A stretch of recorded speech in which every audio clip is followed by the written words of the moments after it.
Hola, ¿cómo están? Y ahora, como todos los jueves, ya saben, la suerte está echada al momento en que yo le doy al mouse y aparece mi hermoso careto. No es cierto.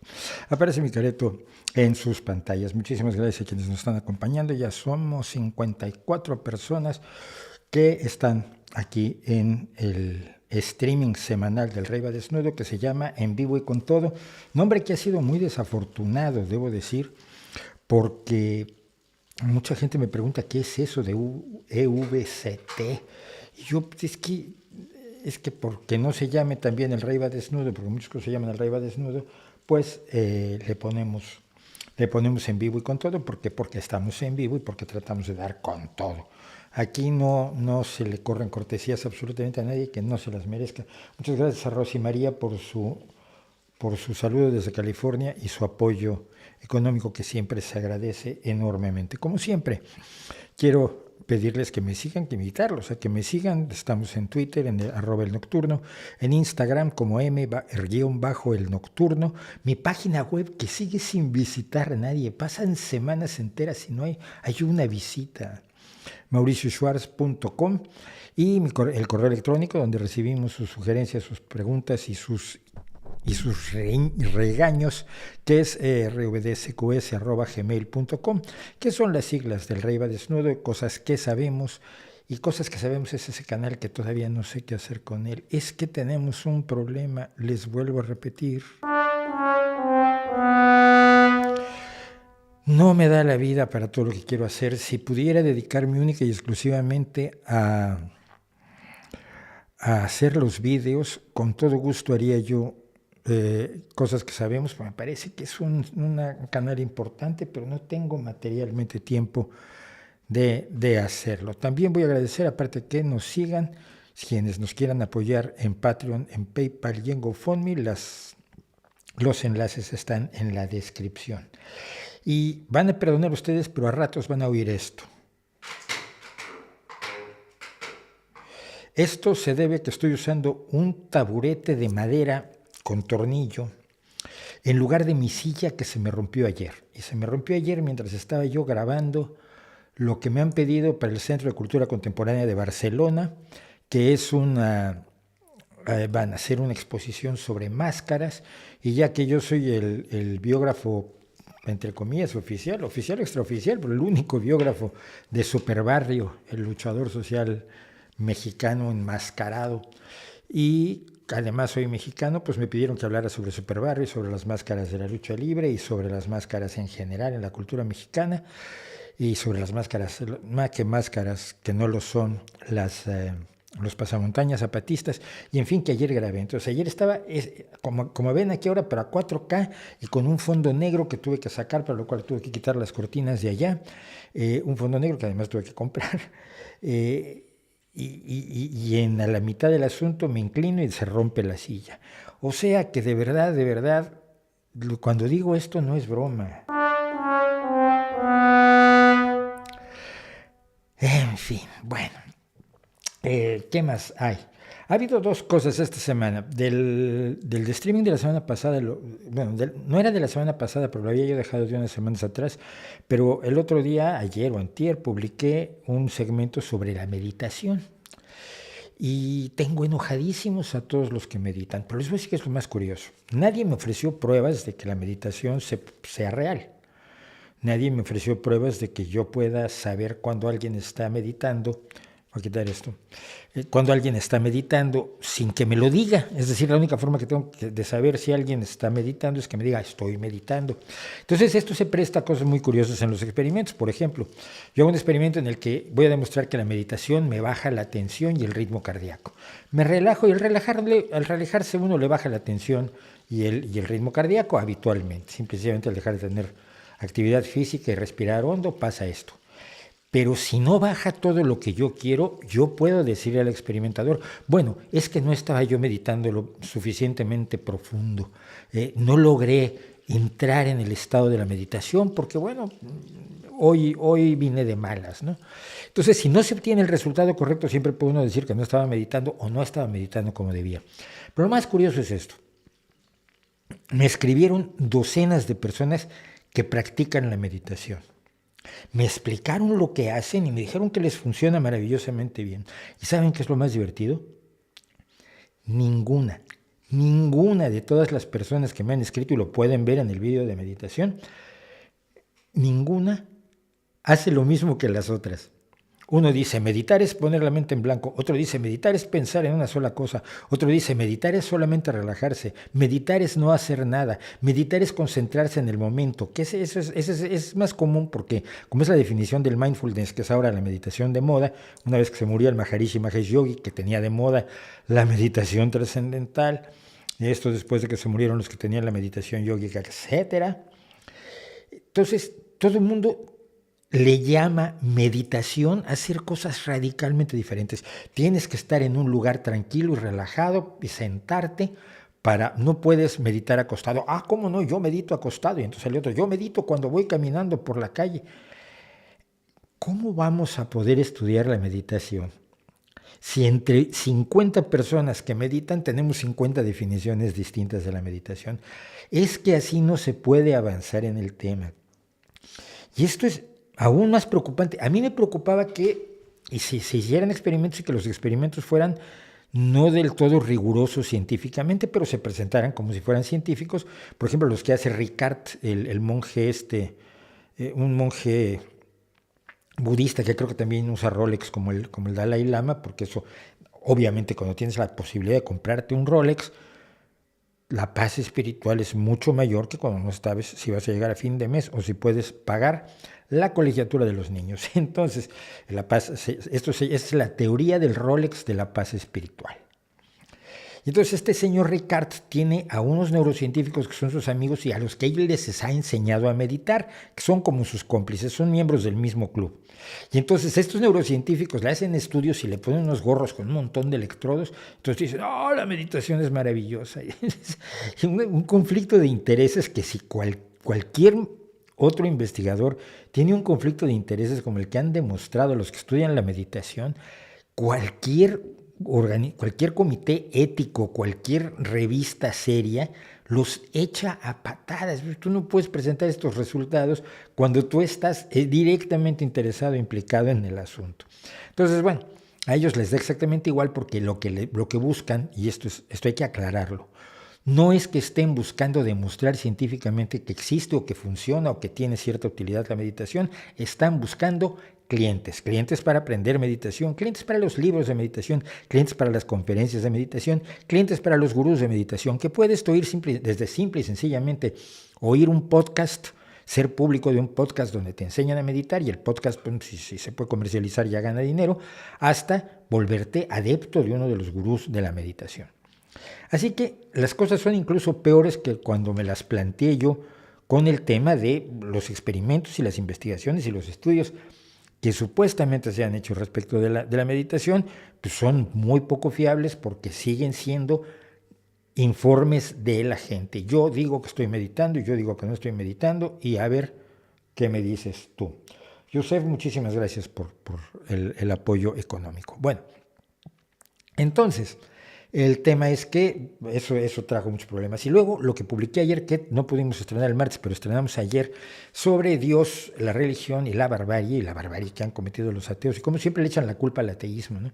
Como si Mao Zedong hubiera matado gente en nombre de la inexistencia de Dios. Nadie hace eso. Sí te cortan la cabeza en nombre de Dios. Eso sí lo hacen, o te queman, o te pasan a cuchillo en nombre de Dios. Pero en nombre de la inexistencia de Dios, pues es como matar a alguien en nombre de que no existen los zombies o las hadas o los unicornios. Pero entonces, bueno, lo traté de aclarar y tengo muy enojados a los creyentes, sobre todo muy enojados a los cristianos que dicen, y por lo de siempre, ¿por qué no te metes con el Islam? Pues precisamente porque vivo en una sociedad cristiana, tú eres un cristiano y al que quiero hacer es enojar a ti. Pero me he metido muy suficiente con el Islam y en este mismo video lo hago, lo que pasa es que no lo oyen, porque oyen lo que quieren. Entonces está poniéndose enormemente divertido esto. Y son las repercusiones de lo que uno hace que no sabe hasta dónde pueden llegar. Bueno, vamos a ver un poquito del chat que me dicen, ¿por qué hay likes y dislikes si aún no ha empezado? Ah, porque así son. Y hoy hay videos que aún no los he estrenado y ya olvídate de likes y dislikes, tengo comentarios criticando el video. solamente con base en el título. Y yo me quedo como, este tío es genial, ¿no? Ya no conozco a Javier Milei, no, y por lo que me cuentan no tengo ninguna ganas de conocerlo. O sea, ya sé que a algunas personas les parecería importante, pero de verdad, con lo que me cuentan yo de Javier Milei no quiero saber absolutamente nada. ¿Se puede considerar la Biblia como un libro de ciencia ficción? No, es un libro de fantasía. Hay una diferencia muy clara. Hay una diferencia perfectamente clara entre la fantasía y la ciencia ficción. La ciencia ficción trata con la especulación sobre la realidad tal como es, quizás infringiendo una ley natural o una expectativa natural. Por ejemplo, diciendo, puedo viajar a mayor velocidad que la de la luz. Y sin esa premisa pues no existiría ni Star Trek, ni Star Wars, ni la mitad de la ciencia ficción.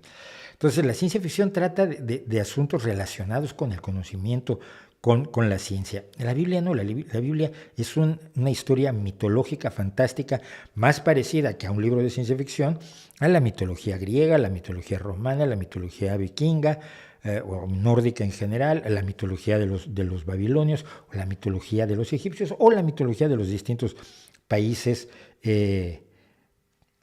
preamericanos, de las distintas culturas y naciones preamericanas, fueran mexicas, mayas, moches, quicapús, huicholes o incas. Entonces, es una obra de fantasía, es una obra, una obra mítica, y sí tenemos que aceptar que los mitos son fantasía por cuanto no están sustentados en la realidad.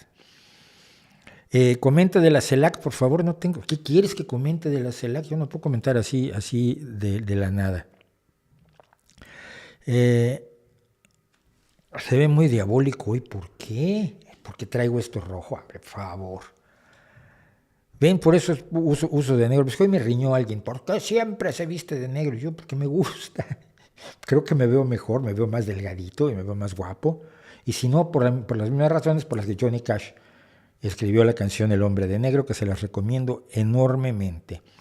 Me pregunta Jorge Barata si me dará la vida para ir a Naucas. No, este año no pude. Traté de ir, de veras quise ir, de veras hicimos lo posible por ir y quería mucho que mi hijo fuera a Naucas Kids, que al final no sé ni siquiera si se hizo, había yo estado hablando con los organizadores del tema, pero no me da la vida. Así que no lo sé, a ver, no voy a... No, hay cosas de las que no sé y de las que no sé no contesto. ¿Qué pienso del Grupo de Puebla? No sé ni qué es el Grupo de Puebla. México tuvo su versión de los vuelos de la muerte, no se sabe. Hay ideas que hubo alguno o dos, pero no fue una práctica como la que fue desafortunada. Y esto no le quita en lo más mínimo los horrores a lo que fue la Guerra Sucia en México, pero que no fue algo, sistemático como se dio en Argentina y al parecer en Chile.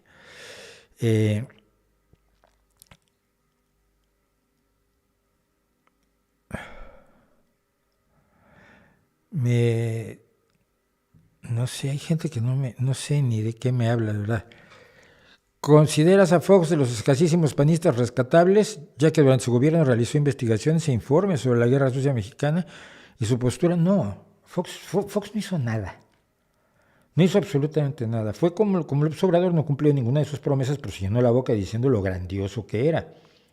Es un personaje que pasó de noche durante 6 años, que no hizo absolutamente nada relevante ni destacable. Investigar es una cosa, pero lo terrible es, Fox es el iniciador de los pactos del silencio en México. Como se reconstruye más o menos la historia es, Cuauhtémoc Cárdenas está por ganar la presidencia de la República en 1996 y el PAN y el PRI acuerdan que gane Zedillo, pero que en el 2000 gane Fox. Entonces, esto quiere decir que se va a concentrar el ataque del PAN en Cuauhtémoc Cárdenas y que en el año 2000 van a poner a un candidato enormemente débil por parte del PRI. ¿Cuál es el pacto entre, fundamentalmente, el jefe Diego Fernández de Ceballos, y la cúpula del PRI, en concreto Zedillo? Pero no nos tocamos. Es decir, cuando yo llegué al poder, yo me he llenado la boca diciendo que el PRI está lleno de corrupción y que el PRI es aterrador y que el PRI es lo peor del mundo y son enemigos de toda la decencia del mundo, pero no voy a meter a la cárcel a uno solo de los tuyos. Y a cambio de eso, cuando tú regresas al poder, pues no metes a la cárcel a ninguno de los míos. Y entonces nos vamos alternando, fingimos una democracia funcional donde la derecha y la izquierda, porque el PRI se decía de izquierda, mátense de la risa, bueno, Morena también algunos se dicen que es de izquierda, vuélvanse a morir de la risa, y vamos alternándonos, pero nunca nos tocamos. Y para el triunfo de López Obrador, al parecer, fue exactamente lo mismo. Oye, pero no nos tocamos. No, yo voy a hablar muy mal de Calderón y de Fox y de Peña Nieto y de todos. Voy a hablar muy mal y voy a dedicar las mañaneras, echar mis rollos estos entrecortados contra todos los malvados de los anteriores gobiernos que fueron los corruptos, pero no voy a meter a la cárcel a ninguno. Y el que inicia eso es el pacto que lleva Fox a la presidencia, y Fox en la presidencia no toca a los corruptos, a los asesinos. Investiga la Guerra Fría, sí. ¿Cuándo encarceló a Echeverría? ¿Cuándo encarceló a los generales que participaron en la Guerra Fría? ¿Cuándo en la Guerra Fría? No, en la Guerra Sucia en México, en la guerra contra la guerrilla. ¿Cuándo trató de hacer justicia y cuándo trató de recuperar el dinero robado? Nunca. Así que no, Fox no es para nada respetable. ¿Alcanzas a hablar hoy sobre la muralla verde? No lo sé, pero no tengo suficientes datos. Voy a esperar mejor a tener más datos. Persecución del gobierno contra investigadores. Vamos a hablar de ello más ampliamente al rato. ¿La cámara está desenfocada? No creo, pero ahora vamos a ver que es probable que haya pasado algo. Me van a tener que esperar un segundo porque sí, por haberlo hecho en 4D, es probable que haya desconectado el autofoco automático. Permítanme un segundo.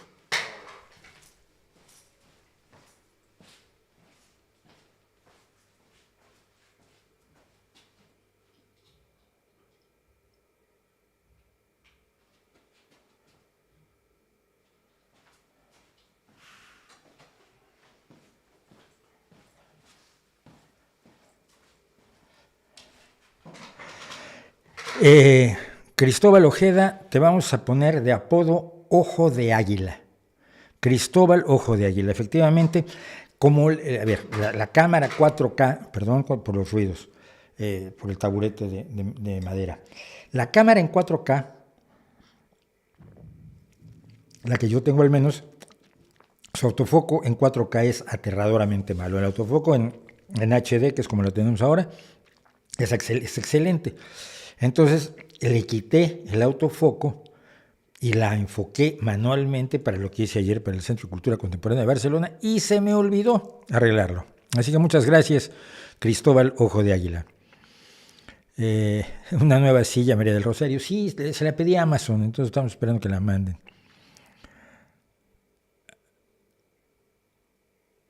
Diego Rivera, señor, disculpe, ¿cuándo responde mi comentario con donde le explico mi opinión sobre la existencia de Dios? Nunca. No te preocupes, no creo que sea relevante.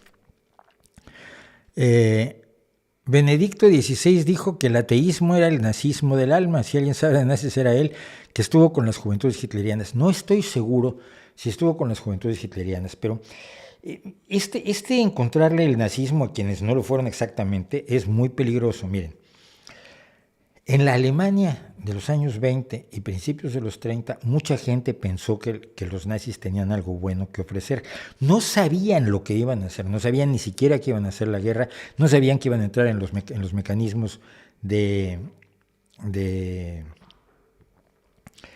persecución de las personas discapacitadas, que iban a entrar en los problemas de la eugenesia, que iban a empezar y mucho menos que iban a llegar a las masacres que se dieron a partir de 1941-42. Entonces, y además otra cosa que hay que recordar, y esto es muy importante, ahora que lo dicen, es muy probable que Benedicto XVI haya sido miembro de las juventudes hitlerianas. ¿Saben por qué? Porque la pertenencia a las juventudes hitlerianas era obligatoria. A la Hitlerjugend para los chicos y a la Bundesmachen para las chicas. No había otra organización juvenil, se prohibieron todas las organizaciones juveniles. Lo contaba Alejandro Gallo en la entrevista que le hice para su libro sobre la crítica de la razón conspiranoide o conspiranoica, no me acuerdo, perdón. En Entonces estabas obligado a pertenecer. Es como estar en los pioneritos en Cuba. Tú no puedes optar por no estar en los pioneritos comunistas. Tú tienes cierta edad, entras y eres de los pioneritas y se acabó. No hay opciones de Boy Scouts o de grupos de escultismo, de ateos o de gente que le gusta la astronomía, nada más. No, tienes que entrar a los pioneritos. Entonces, muchos de los que estuvieron en la Hitlerjugend y en la Bundesmachen estuvieron allí porque estaban obligados, porque no tenían otra opinión. ¿El Apocalipsis puede ser considerado como un libro de terror? No. El Apocalipsis, y esto está bastante estudiado, el Apocalipsis es una narrativa esquizofrénica, de un esquizofrénico paranoide.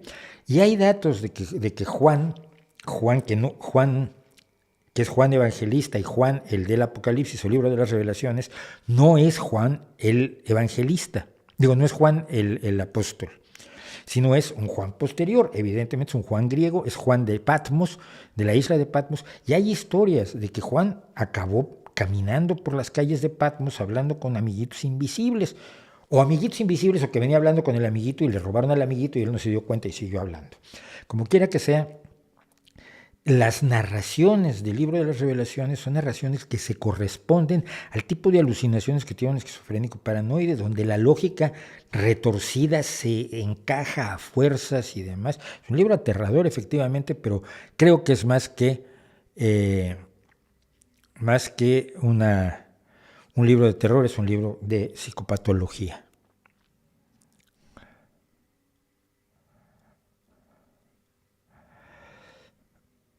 No sé, he escuchado del PKK. ¿Qué pienso de esa organización? No lo tengo claro. El Partido Comunista Kurdo no lo tengo muy claro, la verdad. No puedo hablar. Nunca he visto cosas sobrenaturales. No, ¿cómo son? ¿Cómo sabe uno que cuando ve algo es sobrenatural? Esa fue mi pregunta de siempre. ¿Cómo sabes que viste un fantasma? No hay forma de saberlo. ¿Cómo son los fantasmas? Igual que en la meditación, la gente tiene descripciones variadísimas para los fantasmas. Entonces, pues el hecho de que haya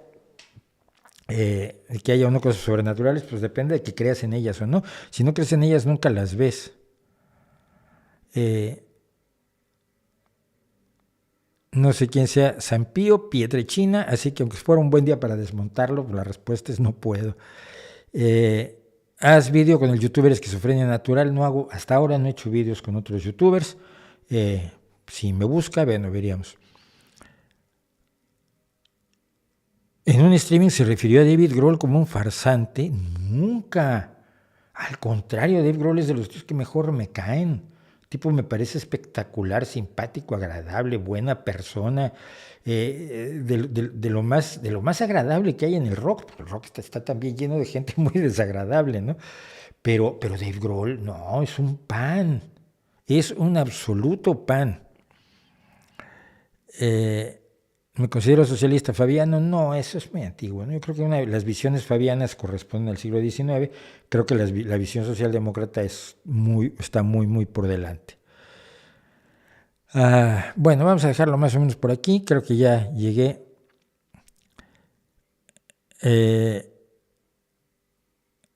¿Qué opinas del supuesto día X donde los neonazis alemanes... ¿Por qué hablan de neonazis? No hay neonazis, no existen los neonazis. Son nazis. Bueno, los nazis alemanes proclaman que habrá un día donde se va a derrumbar el sistema, una especie del fin del mundo, algo así como QAnon. Esperemos a ver si pasa. Y si no pasa, ¿cuánto quieren apostar? Y rápido, ¿qué tal unas palabras sobre el Festival de Avándaro que recién cumplió medio siglo? Yo no fui porque no me dieron permiso. Fue la última vez que pedí permiso en mi vida. Tenía yo 16 años. Y dije, no vuelvo a pedir permiso, porque algunos amigos míos sí fueron. Yo iba a ir con ellos. Dije, ¿me puedo ir a un festival, a unas carreras? Porque originalmente era una carrera. Y decidieron adicionar un festival de música, pues porque Woodstock había sido hace poco y había unos grupos mexicanos interesantes en aquel entonces. Duk Duk, Tinta Blanca, Love Army. Eran grupos de muy buena calidad. Love Army tenía uno de los mejores bajistas que tuvo México, tenía la voz del Pájaro Isiordia, en fin, y tenía eran 3 o 4 la formación de metales, de saxofón, trompeta y trombón, que eran brutales. Entonces yo dije, mamá, ¿puedo ir? ¡No! Bueno, no volví a pedir permiso. ¿Qué fue? A ver, fue un festival musical donde una juventud reprimida se deja ir y se suelta el pelo, y una sociedad represora y un sistema profundamente católico, profundamente conservador, profundamente retrógrada, como era y es México, pues reaccionó de una manera violentísima y por supuesto criminalizó a todos los jóvenes. A mí me tocó, a mí me criminalizaban también 16, 17 años. Es que ustedes los greñudos de Avándaro, digo, ni siquiera pude ir, además ni se podía oír. Si ustedes oyen la cantidad de gente que se dejó ir a Avándaro fue tan brutal que la carrera, que era el original pretexto, nunca existió. Se llamaba el Festival de Rock y Ruedas de Avándaro. Entonces, y luego vino el mismo fenómeno que se dio con Woodstock, ¿no? Que todo el mundo estuvo en Avándaro. Si toda la gente que dice que estuvo en Avándaro hubiera estado en Avándaro, unos 5 o 6 millones de personas fácil hubieran estado en Avándaro.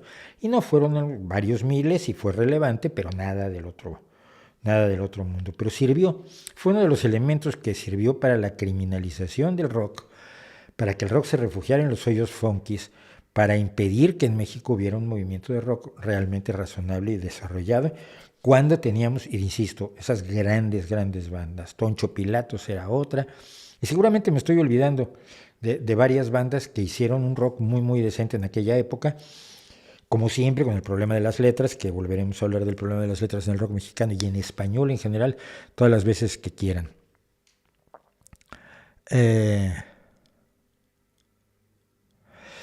Algunos de los entrevistados de tu canal han hecho que te replantees tu visión sobre algún tema. Pienso, por ejemplo, en Débora García Bello y su opinión sobre el arte contemporáneo.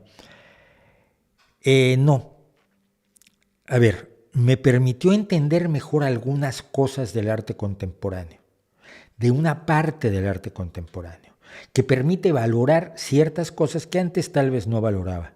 Pero su valor artístico, o sea, a ver, por ejemplo, hablando de la araña que está fuera del Guggenheim, a mí me parece que la araña tiene un valor artístico que luego comprendí mejor gracias a la explicación de los materiales que nos dio, me acuerdo, Débora precisamente en Naucas. Y aprender en ese sentido es muy útil. Yo no rechazo todo el arte contemporáneo, sigo a muchos artistas contemporáneos que hallo enormemente valiosos. Hay una mujer que hace unas acuarelas espectaculares, hay escultores que me parecen admirables. No rechazo todo el arte contemporáneo, rechazo el arte engañoso, rechazo el arte que no es arte, el arte que tiene una pretensión más intelectual que artística. Cuando la pretensión es únicamente intelectual, puedo entenderla gracias a explicaciones como las de Débora, que sabe tanto sobre el uso de los materiales en el arte contemporáneo, pero eso no hace que lo considere yo arte estéticamente válido, nada más. Sí, por supuesto, todo te ayuda y todo te hace cambiar. Y bueno, vamos a contar algo porque nos encontramos con lo siguiente. Fíjense ustedes, voy a tener que poner estos. Porque el otro día, hace unos días, la semana pasada, si mal no recuerdo, un par de semanas, no, la semana pasada, hubo una manifestación neonazi en Chueca entre gritos homófobos y odas a Hitler. Yo he visto los videos, son aterradores. Fuera sidosos de Madrid, a todos a toda la comunidad gay la llaman sidosa. Fuera maricas de nuestro barrio, gritaban unas cosas espantosas, sujetos con este aspecto muy de matón nazi, que no neonazi, vuelvo a decir, no es una manifestación neonazi, porque no tiene nada de neo. Es como no hay neocristianismo, son nazis. Bueno, y hay un debate muy grande por qué se les dio permiso. Luego parece ya hay una explicación que vamos a ver después de por qué la subdelegación de gobierno autorizó la marcha. Hay tipos detenidos, hay gente detenida, porque verán ustedes cómo lo presentan ellos mismos, pero hay 6 de ellos detenidos por llevar palos y lo que ellos llaman puños americanos, que es los brass knuckles, los nudillos de bronce, que evidentemente sirven para golpear, no se utilizan para ninguna otra cosa, no sirven para abrir botellas, no sirven para hacer escultura moderna, solamente sirven para tundir a la gente. Pero lo que me llamó la atención de estos salvajes, porque de otro modo pues diría yo es una manifestación nazi más, estos a eso se dedican y siguen siendo lo que se ve allí, 4 gatos, fue esto, que el pretexto de la manifestación era denunciar la Agenda 2030 y 2050. Igualito que la izquierda con menos cerebro.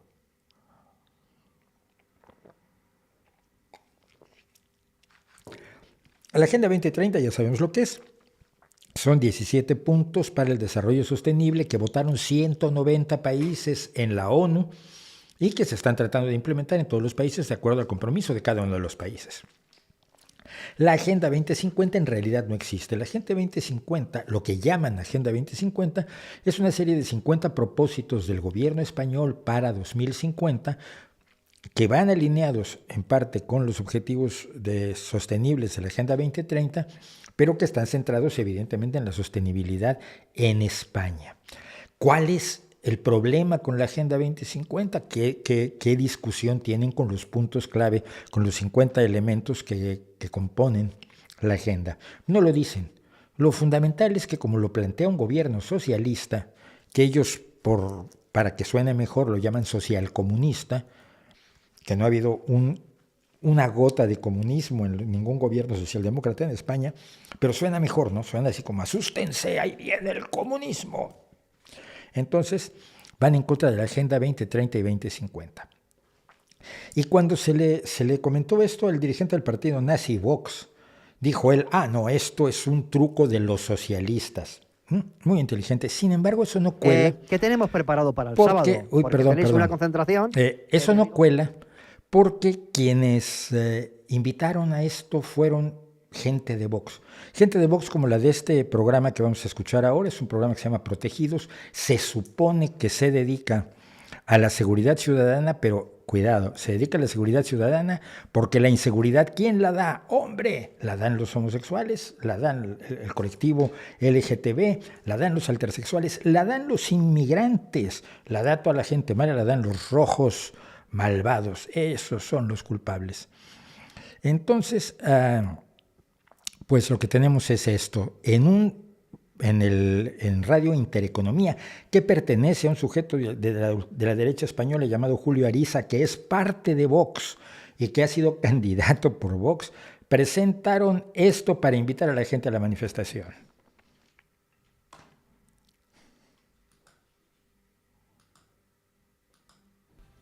¿Qué tenemos preparado para el sábado? Porque tenéis una concentración que mi amigo Gonzalo Chicharro va a ir con su partido político. Con Orden y Ley. Con Orden y Ley va a estar ahí dando apoyo, pero quiero que entre tú y Alberto pues nos contéis un poco en qué consiste la manifestación. Bueno, pues día 18 de septiembre a las 7 horas, con salida en la plaza madrileña de Chueca. Es una manifestación que tendrá lugar bajo el lema contra las agendas 2030 y 2050.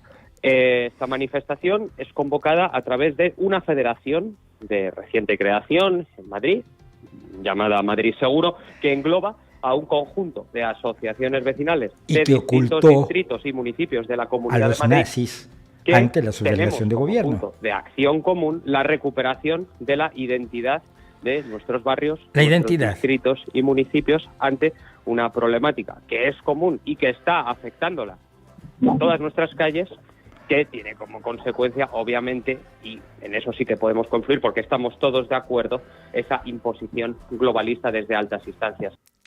O sea, el problema de la inmigración es porque hay una imposición globalista de 190 países votados democráticamente y de un gobierno que gobierna democráticamente contra la identidad. Cuando ellos hablan de identidad, hablan de la identidad blanca y europea, esto es clarísimo. Pero van un poco más allá. Una vez que denuncian el globalismo, como antes lo hacía la izquierda, y por eso son tan buenos, y por eso la izquierda tiene que ser muy cuidadosa cuando les da las armas y los argumentos, se pueden hablar de lo siguiente. Y hay un montón de asociaciones tradicionales, un montón de partidos políticos, un montón de servidores, mal llamados servidores públicos, que están haciendo de esta imposición globalista de las agendas 2030 y 2050 su forma de vida. Claro. Asociaciones que reciben miles de millones. Miles Fundaciones de millones. que hacen lo mismo. Vecinos con miedo a reivindicar problemas de seguridad en sus calles porque les han construido un centro de menores al lado de su domicilio y sus hijas no van seguras por la calle, que no pueden decir esto porque detrás del negocio de los menores no acompañados hay un negocio multimillonario. Los menores no acompañados, para quienes no lo sepan, son una obsesión de los nazis españoles actuales. Se trata de menores que cruzan sobre todo el estrecho de Gibraltar y vienen a España sin padres ni madres, que es un problema que está presentándose en todas las rutas migratorias, también pasa en la entrada a Estados Unidos. Entonces estos menores que no tienen adultos se concentran en centros y algunos de ellos sí son conflictivos.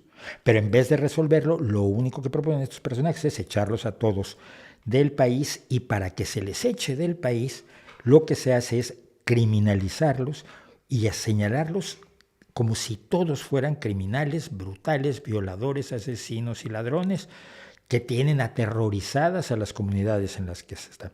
¿Pero qué tenía que ver esto con la Agenda 2030? Bueno, por supuesto no tenía nada que ver, pero es el gran pretexto para justificar el nazismo y las ideas nazis, disfrazándolas de una protección al pueblo ya. Contra aquellos malvados van a ver de dónde.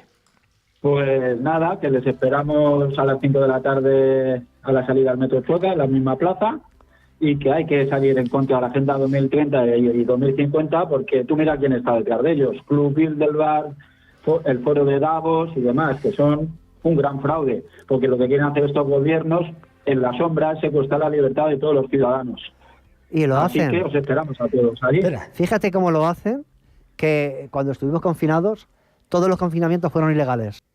Los confinamientos fueron ilegales y la Agenda 2030, votada por 193 países en la ONU, y la Agenda 2050, el proyecto de 50 objetivos para 2050 del gobierno español, son del grupo Bilderberg. Ya ni siquiera lo dicen bien, porque es un mito viejo de la izquierda, el Bilderberg y por supuesto el Foro de Davos, que como nadie sabe qué hace el Foro de Davos, es culpable absolutamente de todo.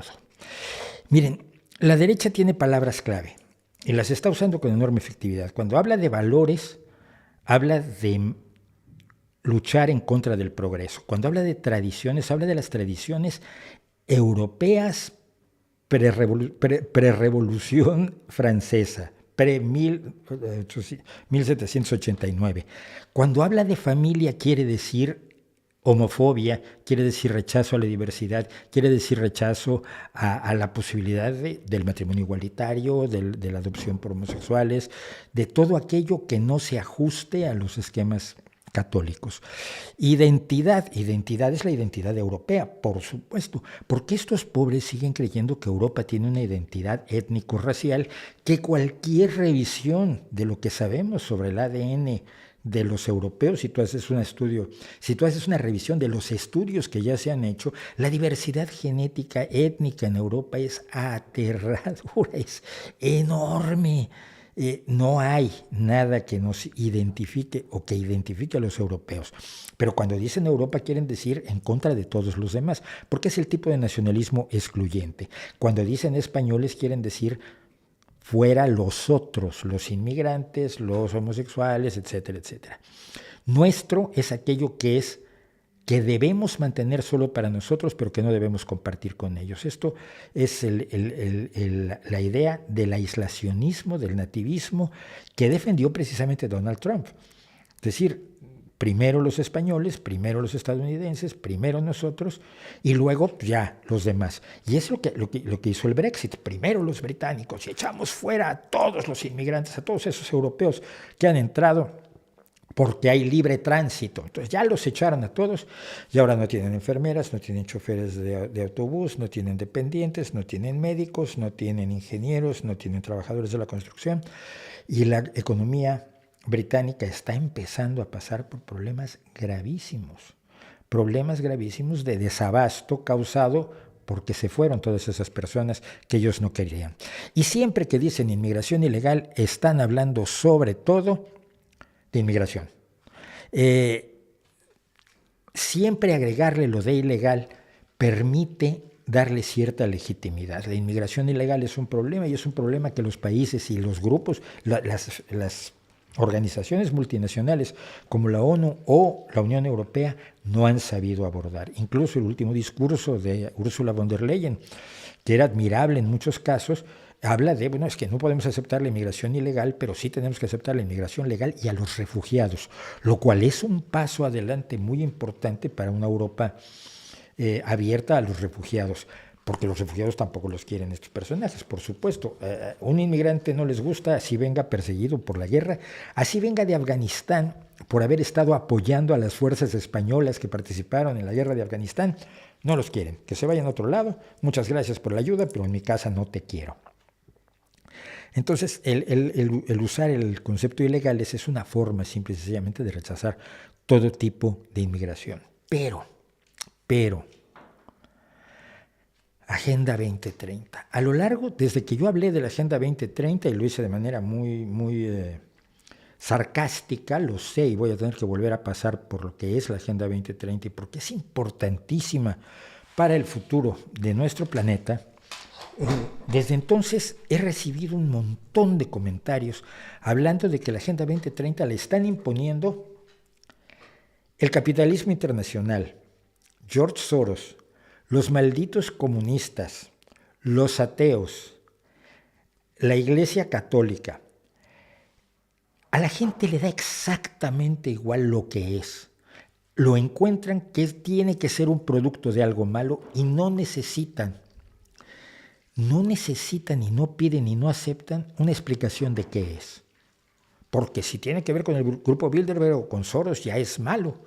Y así se evitan el tener que entender que, por cierto, sin la Agenda 2030 nuestro planeta puede ser bastante peor. Pero que luego lo retome la ultraderecha, los nazis siglo XXI, verdaderamente debería ponernos a pensar que deberíamos tomarnos las cosas con un poco más de calma. Y voy a dedicar los siguientes 10 minutitos, si les parece bien, a revisar cosas de nuestro correo electrónico, que lo tengo muy abandonado y quiero ofrecerles una disculpa a todos los que no les he hecho caso en las últimas 2 semanas, es cierto. Así que voy a empezar por algunas cosas que tenemos pendientes. Darwin Daniel Pérez Ronzón pone un tema que me parece enormemente interesante y le podemos dedicar un buen rato. Podría expresar sus opiniones y consideraciones acerca del llamado aborto de papel, también llamado aborto masculino jurídico financiero. Algunas personas usan esta idea para lograr el que no se conceda a la mujer el derecho al aborto. La idea parece ser que hay una inequidad en el trato legal que se da a mujeres y hombres en lo que concierne a los deseos de tener un hijo o no. La idea es, si una mujer se embaraza y no desea tener el embarazo, pero el hombre que es responsable del embarazo sí quiere tener al niño, debe tener la posibilidad de opinar. La respuesta es no. Pero voy a explicar por qué la respuesta es no. No es nada más porque el maldito feminismo, bla, bla, bla. No. El tema del aborto no tiene nada que ver con el deseo o no de nadie, más que de la mujer. La sociedad no puede decidir sobre el cuerpo de esa mujer. Y como estamos hablando, y esto lo he dicho muchas veces y hay gente a la que no le gusta, estamos hablando de una mujer real, que ya tiene por lo menos una madurez sexual. Es una mujer que tiene sueños, que tiene proyectos, que ha sufrido, que tiene posibilidad de ser feliz, que tiene el derecho de ser protegida por su sociedad, que es una mujer real. Y tenemos algo que podría ser una persona eventualmente. No se pueden superponer los derechos de una persona potencial a una persona real. Entonces, el asunto no es el producto, no es el feto, no es el embrión, el asunto es la libertad de la mujer de hacer con su cuerpo lo que quiere. ¿En qué cambia el que quien le quiera imponer el embarazo, el parto, el llevar a término un embarazo no deseado, sea o no el presunto padre del producto, del feto, el que la embarazó? ¿Qué derechos te puede dar el haber tenido relaciones sexuales con una mujer sobre su cuerpo. De pronto tú te vuelves el dueño de su cuerpo. Suena un poco medieval. No, pero es que a ti lo que te interesa es el producto, el posible, el futuro niño o niña. Niña, diría Irene Montero. Ya, pero eso es una potencialidad que no puede ir por encima de la mujer real, de su derecho a hacer con su cuerpo lo que ella quiera, de su derecho a disponer de lo que pasa en su cuerpo. Es como si yo te conecto a alguien, un día despiertas y estás conectado a una persona. Y te dices, mira, es que necesité conectar tus arterias y tus pulmones y tu conducto biliar a esta persona porque así lo necesita para vivir 9 meses. ¿Tienes derecho a negarte? Probablemente sea muy buena persona el que dice, sí, bueno, sí, que estaremos así, suspendo mi vida. Dice, bueno, pero cuando terminen los 9 meses y te desconectemos de ella, luego tienes que encargarte de él hasta que tenga por lo menos 18 años, durante 18 años más. Tienes derecho, es lógico que digas tú, oiga, yo no pedí esto, como usted me ha tomado, me ha secuestrado en la calle, me ha conectado a este tipo y luego me tengo o tipa, y me tengo que cuidar de ellos durante 19 años. No, paso.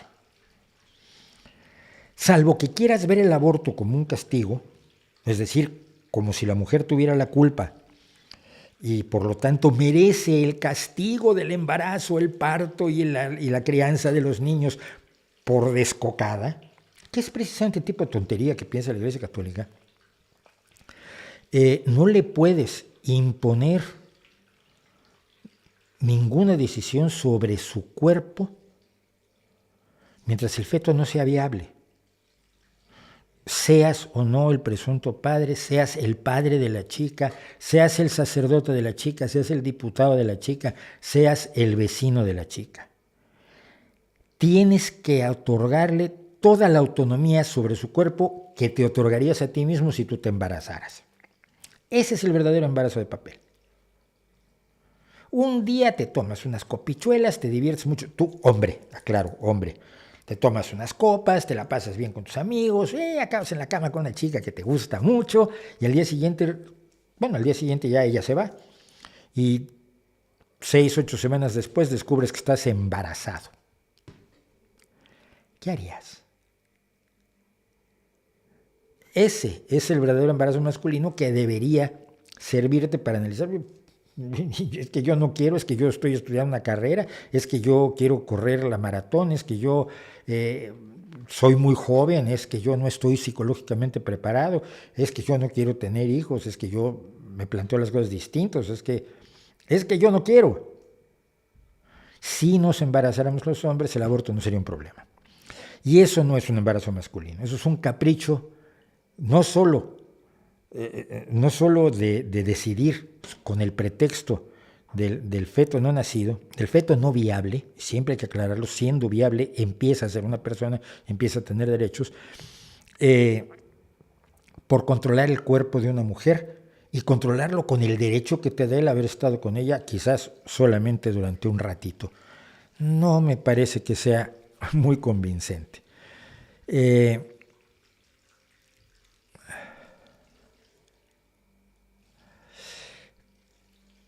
Hay un tuit que escribió una diputada de Vox que me parece bastante repugnante, pero lo voy a contar porque no lo quiero mostrar. Es un tuit en el que, y tiene que ver con lo que estamos hablando ahora, es un tuit en el que es una viñeta dibujada, donde arriba aparece una sala de una clínica de abortos, parece, donde hay 5 mujeres blancas, una rubia, 3 de pelo castaño oscuro, una de pelo castaño claro, y un médico que sale a ver quién es la siguiente que va a abortar. Y en el cuadro de abajo está una sala de maternidad donde hay 6 mujeres negras y musulmanas, quizás alguna sea latinoamericana, que llevan entre ellas a 4, 5, 6, 7, 8, 9 niños y a una niña embarazada. Y la lógica de de Rocío de Mer, que es una de las nazis de Vox, es mujeres de Occidente vivís engañadas. Esta es la teoría de la sustitución, que es una de las teorías fundamentales del nazismo actual.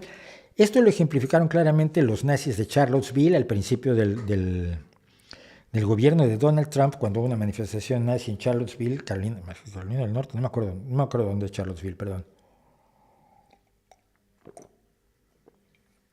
Donde quisieron hacer una marcha con antorchas, como las que hacían los nazis, pero consiguieron unas antorchas tiki de estas que se usan para las fiestas hawaianas, y creían que estaban haciendo la celebración de 1932 en Nuremberg.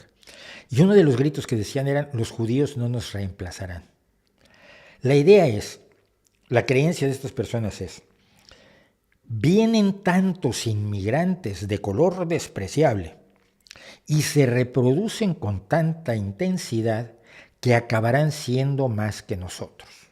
Porque nosotros no tenemos nada de eso, nosotros somos racialmente distintos del todo, cosa que no es cierta. Usted sabe que todos los españoles, a raíz de los 800 años de la dominación musulmana en la península, todos los españoles tienen buenas cantidades de ADN norafricano y árabe. Bueno, pero no les hablo a usted de ADN, que es muy complicado para ellos, porque ellos entienden dibujitos así muy sencillitos. Todo análisis del desarrollo poblacional de Europa y de la reacción de los inmigrantes a la integración europea niega esto. Primero que nada, las proporciones, los números de inmigrantes están tan lejos de la sustitución, de representar un peligro demográfico, que esto no es más que una forma de satanizar nuevamente al inmigrante, de satanizar al diferente y de hacer racismo. Y cuando haces racismo no eres neonazi, eres nazi. Acéptalo, no tiene nada de particular. Hubo muchos antes que tú y ya les ganamos una vez y les vamos a volver a ganar. Entonces, por otro lado, las tasas de natalidad de los inmigrantes caen en cuanto se integran a la sociedad a la que han llegado. Deja de haber familias de 10 y 12 hijos porque la natalidad no es una cuestión de carácter cultural. La natalidad es una cuestión de carácter económico. Si se te mueren hijos y necesitas hijos para trabajar en el campo porque son tu mano de obra barata, tendrás muchos hijos. Si tienes posibilidades económicas, si tienes sanidad, si tienes un buen salario, no quieres ni vas a tener muchos hijos. Y las tasas de natalidad de los grupos inmigrantes, al cabo de 1 o 2 generaciones, se igualan a las tasas de natalidad de las personas que estaban originalmente en las sociedades opulentas a las que llegaron los inmigrantes. Así que, ¿qué opino del tuit de Rocío de Mer, de la diputada de Vox? Que es una expresión más de los argumentos de un nazismo que no tiene argumentos reales, que tiene retórica, que tiene expresiones populistas, que tiene grandes dosis de demagogia, que tiene una desvergüenza absoluta por mentir, como miente Abascal cuando atribuye a los socialistas la marcha homófoba en Chueca, cuando evidentemente fue Vox el principal promotor y fue uno de los miembros de Vox, dueño de Intereconomía, el principal promotor, a través de uno de sus programas, de otro pequeño nazi, que no está con Vox, sino con otro partido neonazi, que es Ley y Progreso, los que promovieron esa manifestación. Pero mentir no les provoca ningún problema porque carecen del rigor moral que dicen estar defendiendo en todo momento y por lo tanto no merecen, por supuesto, ningún respeto ni ninguna consideración.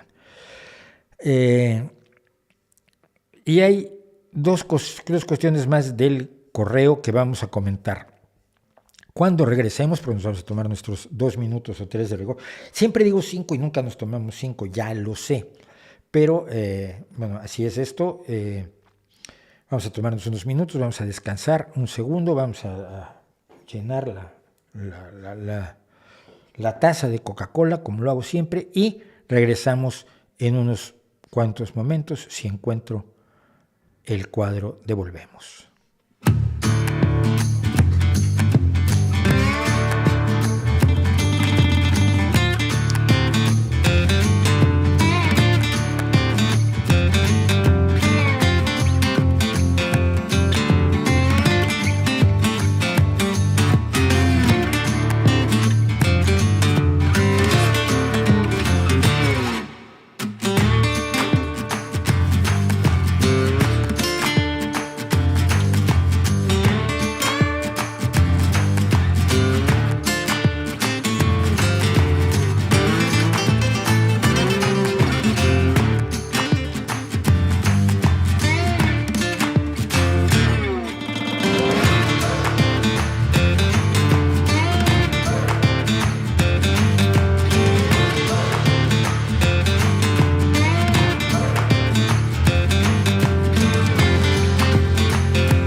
Bueno, estamos de regreso, estamos nuevamente aquí en vivo y con todo nuestro streaming de Arriba Desnudo, que en este momento tiene la friolera de 178 personas viéndonos. Muchísimas gracias por acompañarnos, muchísimas gracias por participar, muchísimas gracias por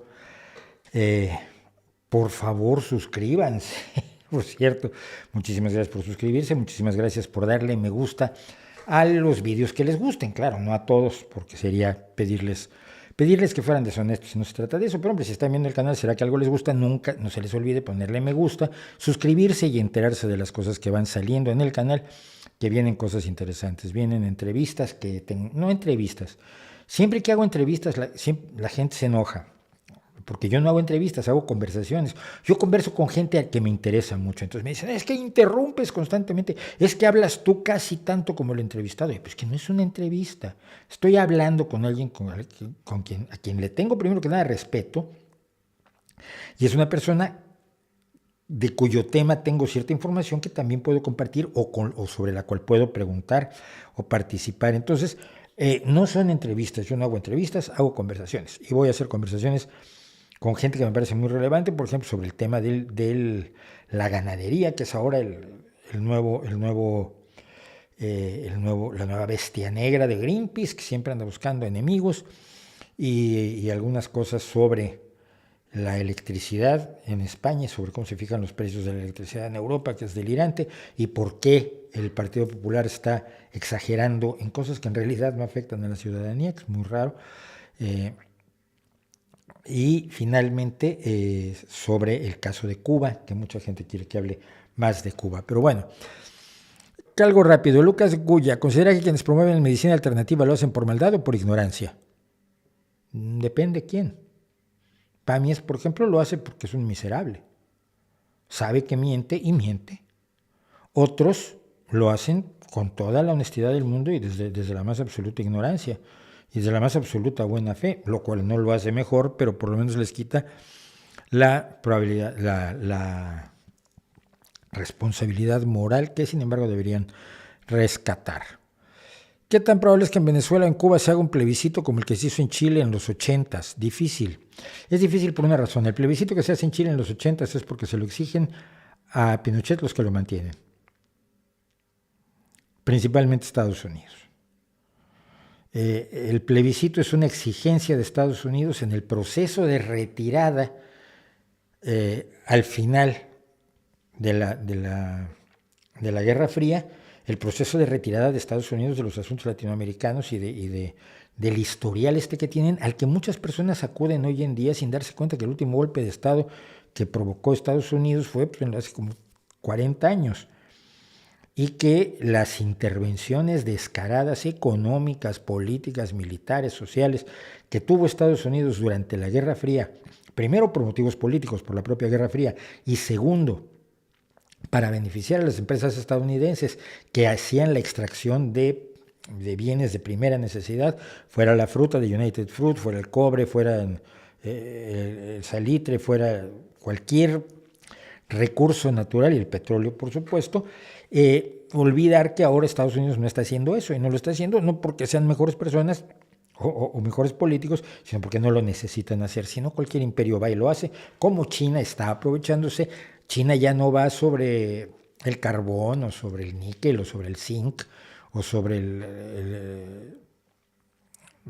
otros bienes, digamos, materias primas. China está yendo directamente sobre la infraestructura, refinerías de petróleo, plataformas de extracción de petróleo, empresas de petróleo, puertos completos de los que se ha apoderado. El imperialismo cambia, como cambian sus necesidades. Entonces, como nadie le va a pedir a Venezuela o a Cuba que haga un plebiscito, como se le exigió a Chile, Estados Unidos le exigió a Chile que lo hiciera en los años 80, precisamente para dar por terminada esa etapa, o como parte del proceso de dar por terminada aquella etapa. Gracias por lo de San Pío, le voy a echar un ojo, me interesa, sobre todo si lo canonizó Juan Pablo II. Crisis migratoria, no la voy a tocar ahora. Masacre de Tlatelolco en el 68, es interesante. Escríbemelo al correo electrónico, por favor, porque sí me gustaría hablar sobre aquello que fue interesante. Bueno,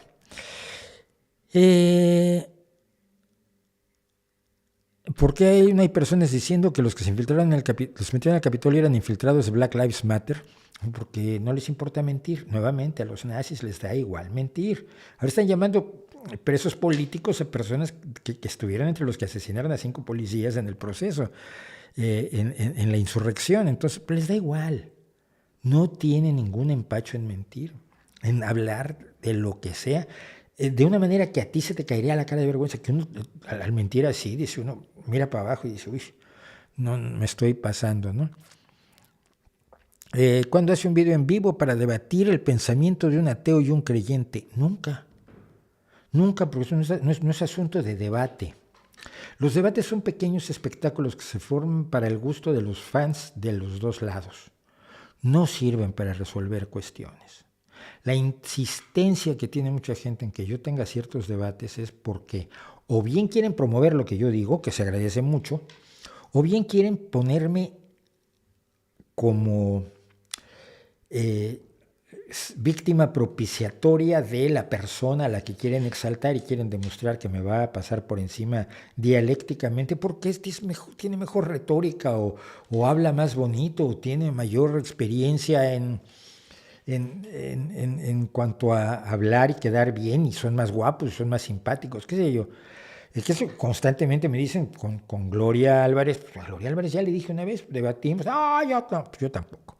Entonces no va a pasar eso. No va a pasar. ¿Crees que el cine norteamericano ha influido en la forma en que interpretamos la sociedad? ¿Y tú no crees que la forma en que interpretamos la sociedad ha influido en el cine estadounidense? Estadounidense, no norteamericano, por favor, que metes allá a medio México y a Canadá, que no tienen nada que ver en el asunto.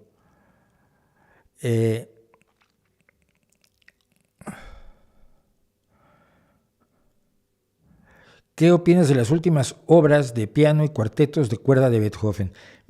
He oído mucho, pero no tengo yo el conocimiento teórico para separar a Beethoven por épocas, salvo saber que sí, la heroica marca un cambio radical en su forma de aproximarse a las sinfonías, crea la sinfonía moderna, y por supuesto que con la novena hace una de las obras más maravillosas de la historia, pero no soy un teórico como para eso. Busca a alguien que sepa más que yo de eso.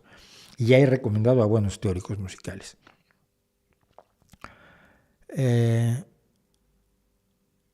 ¿Conoce el partido Izquierda Asturiana? No. ¿Qué piensa usted del federalismo progresista, heredero de la expresión asturiana de las teorías de Pi y Margall? No lo conozco y no, simplemente no lo conozco, pero como soy antinacionalista, imagínate, y siendo de abuelo asturiano y viviendo en Asturias, pues no soy precisamente un asturianista de pro, tampoco soy un españolista de pro, tampoco soy un europeísta en el sentido de la Unión Europea, no de la identidad europea. Yo no soy nacionalista, tampoco soy nacionalista mexicano, lo fui, es una vergüenza, lo siento, pero todo el mundo se mete la pata alguna vez en la vida. Y ya, bueno, vamos a seguir con lo que quería yo terminar rápidamente del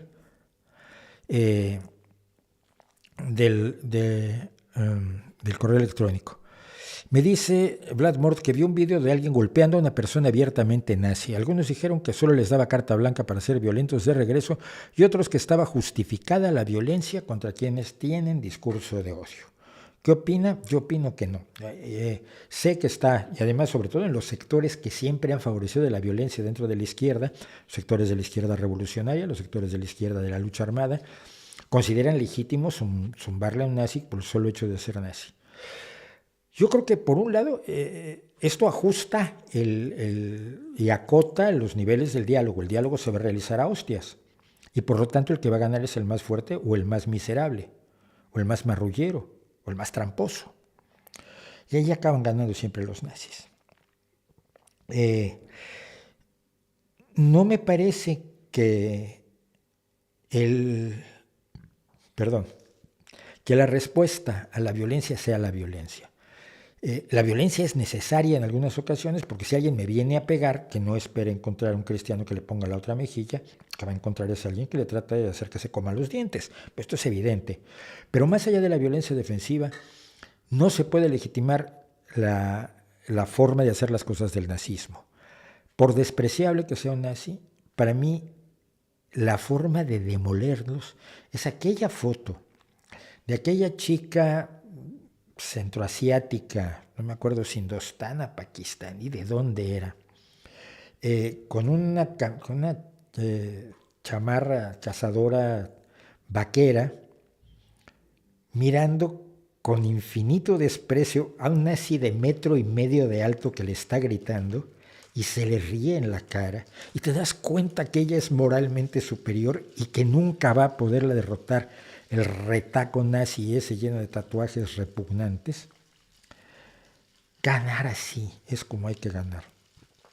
Cuando entras en su propio terreno, no vas a ganar. Y lo que haces es justificar efectivamente y promover que se armen cada día más eficazmente. El día de mañana los nazis de Chueca no van a ir con puños americanos y palos, sino van a ir armados con navajas o con pistolas.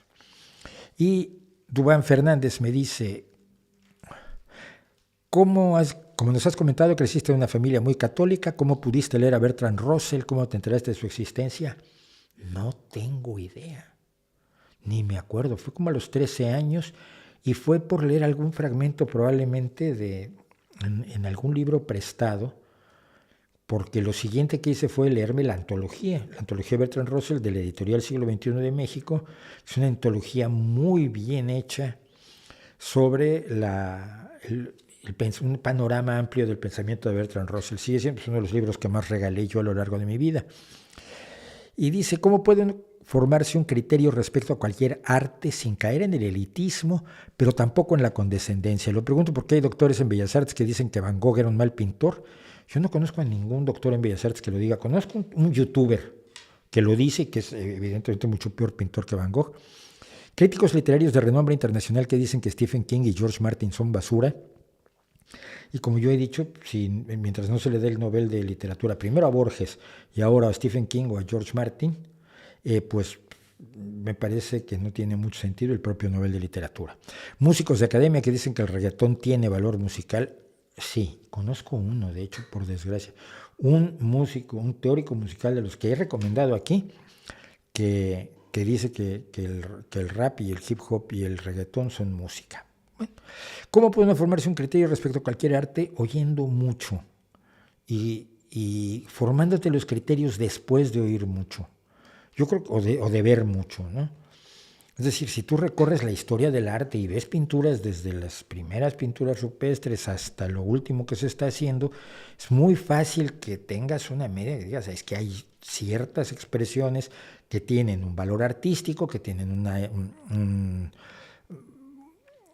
despliegue técnico, un despliegue de materiales, de conocimientos, de lo que no es solamente lo bonito, ¿no? Guitarristas que son evidentemente virtuosos, que han trabajado enormemente su arte para poder hacer cosas complejísimas y además hacerlas con emoción, etcétera, etcétera. Pero yo creo que es el exponerse a muchas formas de arte y nunca creerse superior a ninguna de ellas, sino hasta que demuestre patentemente su inferioridad. Es decir, sentirte superior al arte de Yoko Ono tampoco es demasiado, porque todo lo que ha hecho Yoko Ono, desde que la conoció John Lennon hasta lo último que hizo, la última exposición que yo le vi, y la última vez que estuvo gritando con una orquesta detrás, aullando, me parece que no tiene ninguna validez artística, y creo que puedo sentir que prácticamente todos los artistas que conozco son superiores a Yoko Ono. Bueno, pero vamos a algo que quería yo hacer y que es especialmente importante en este momento, y si lo encuentro, lo podemos hacer. Bien. Vean ustedes esto, porque es verdaderamente aterrador, y luego vamos al origen de esto. Un juez niega por segunda vez a FGR, es decir, a la Fiscalía General de la República en México, las órdenes de aprehensión contra 30 científicos, 31 científicos me parece que es correctamente. A un juez se le pidió la aprehensión por delincuencia organizada de 31 científicos de renombre en México, de físicos, de biólogos, de bioquímicos, de neurocientíficos, de historiadores.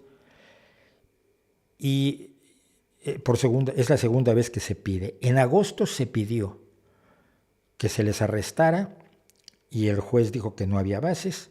Hace 3 días se volvió a pedir, el juez ha dicho que no hay bases, pero existe la posibilidad de que el juez, que vuelva a presentar, que recurra la decisión, la Fiscalía en México y vuelva a intentar encarcelar a estos ciudadanos. ¿Qué es lo que pasa? Miren,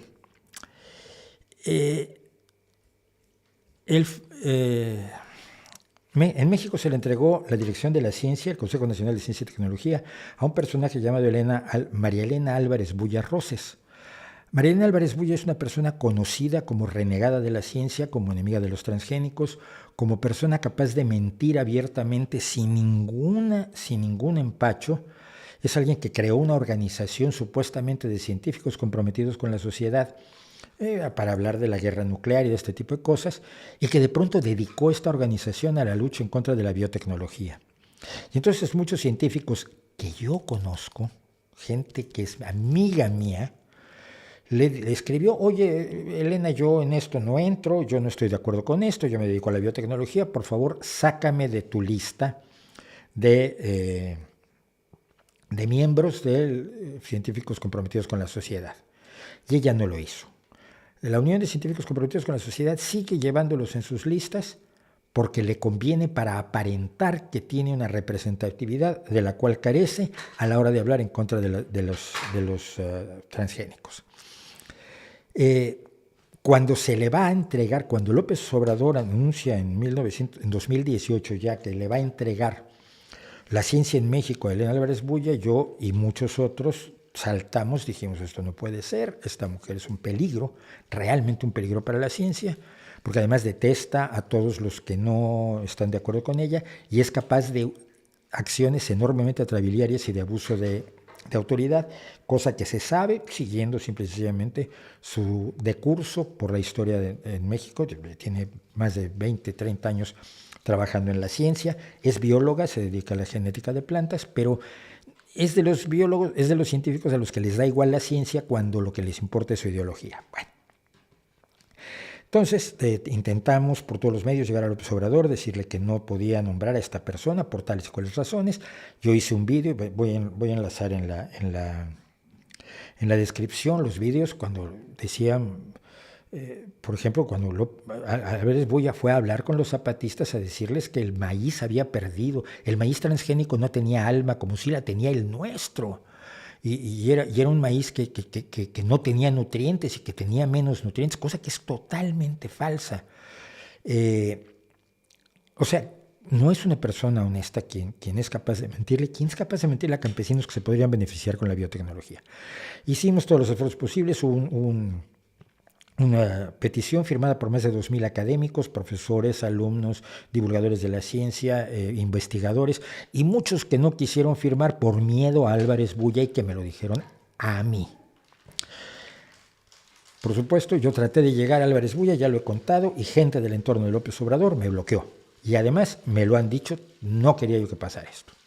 Y no pasó porque tú no eres López Obradorista. Me lo reclamó uno que antes era mi amigo. Bueno, una de las cosas, de los muchos atropellos que ha cometido Álvarez Bulla, fue atacar al Foro Científico y Tecnológico, el Foro Consultivo Científico y Tecnológico, porque es un organismo creado paralelo o lateral o como compensación al Consejo Nacional de Ciencia y Tecnología, que era, por un lado, el que revisaba lo que hacía el CONACYT y por otro lado, el órgano consultor de la Presidencia de la República, el Foro Consultivo de Ciencia y Tecnología. Y ella, desde el principio, desde el momento en que tomó posesión, decidió que quería que el Foro Consultivo desapareciera para que el CONACYT fuera la única instancia consultora de ciencia del gobierno de la República. Desde sus inicios en 2002, el Foro Consultivo ha colaborado con el Poder Legislativo, haciendo trabajo coordinado con las comisiones de Ciencia y Tecnología y otros encargados de temas como educación, competitividad, presupuesto, administración pública, asesora a los congresos estatales de los 32 estados de la República, etcétera, etcétera. Tenía un marco legal, un marco de funcionamiento, merced al cual el CONACYT le daba parte de su presupuesto y le dotaba de recursos para que pudiera llevar a cabo las labores que la ley le imponía. A fines de 2020, Álvarez Bulla presentó una nueva ley según la cual el foro consultivo queda fuera. Ella intentó dominar el foro consultivo, pero los que estaban al frente, algunos de los cuales yo además conozco personalmente, que fueron mis profesores de física, échense a reír, se negaron a someterse a los designios y al abuso de autoridad de María Elena Álvarez Bulla. Y entonces, bueno, ellos hacían su trabajo. El presupuesto asignado lo ejercieron de acuerdo a los reglamentos del presupuesto, rindieron cuentas de cada céntimo gastado y de pronto Álvarez Bulla decide que esos recursos no se le debieron haber entregado al foro consultivo. Según la ley actual no hay que entregarle fondos, de hecho el foro consultivo se ha disuelto ya, que era lo que quería Álvarez Bulla. Pero ella dice que no, que primero que nada esos recursos eran mal habidos.